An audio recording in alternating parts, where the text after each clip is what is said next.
अस्सलाम वालेकुम। रमज़ान मुबारक। अल्लाह पाक इस रमज़ान के सदक़े हम सब की दुआओं को कबूल फ़रमाए और हम सबको इस रमज़ान के रोज़े रखने की हिम्मत, ताकत और तौफ़ीक़ अता फ़रमाए। आमीन सुम्मा आमीन। जज़ाकल्लाह।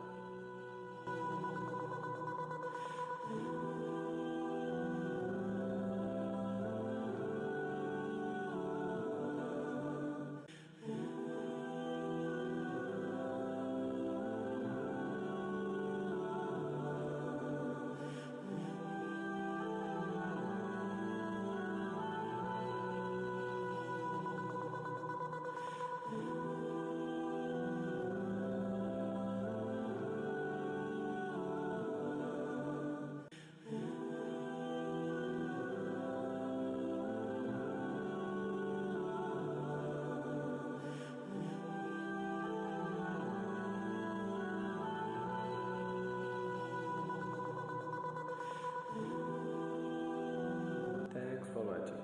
Stay tuned for such daily reminders and don't forget to press the bell icon.